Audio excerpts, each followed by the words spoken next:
பிரித்தானியாவின் லண்டனில் திட்டமிட்ட குற்ற கும்பல்களின் கருப்பு பணத்தை கிரிப்டோ கரன்சியாக மாற்றி 23.4 மில்லியன் பவுண்டுகள் பண மோசடியில் ஈடுபட்ட குற்றத்திற்காக ஈலிங் பகுதியைச் சேர்ந்த இருவர் உட்பட 4 பேருக்கு சிறை தண்டனை விதிக்கப்பட்டுள்ளது.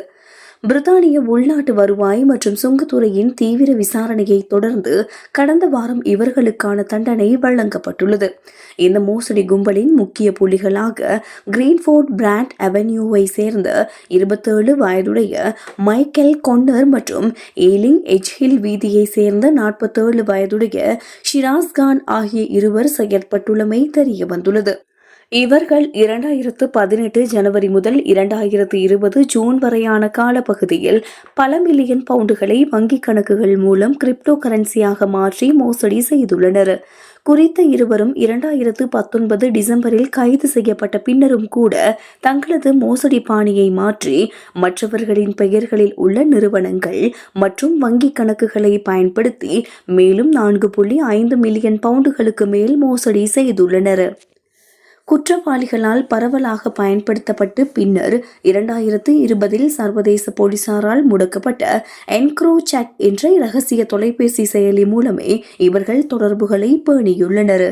இவர்களின் குறுஞ்செய்திகளை பரிசோதித்த அதிகாரிகளுக்கு பேரதிர்ச்சி காத்திருந்தது. அதில் பணப்பரிமாற்றம், போதைப்பொருள் கடத்தல், மிரட்டி பணம் பறித்தல் மற்றும் ஆள்கடத்தல் போன்ற கொடூரமான குற்றங்கள் பற்றிய விவரங்கள் காணப்பட்டன.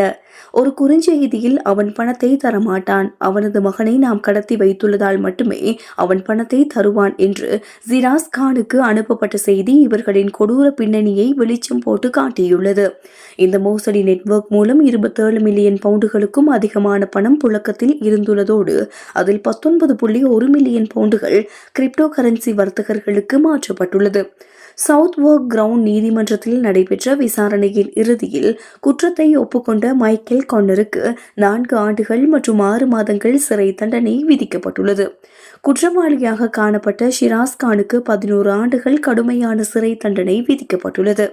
இவர்களோடு இணைந்து பணத்தை கடத்தும் கொரியராக செயற்பட்ட வெஸ்ட் சசெக்ஸ் பகுதியை சேர்ந்த 76 வயதுடைய ஜான் கேடிஸ் என்பவருக்கு 6 ஆண்டுகள் மற்றும் 6 மாத சிறை தண்டனையும், பர்மிங்ஹாமை சேர்ந்த 58 வயதுடைய கார்லோஸ் சபாடா என்பவருக்கு 5 ஆண்டுகள் மற்றும் 9 மாத சிறை தண்டனையும் விதிக்கப்பட்டுள்ளது.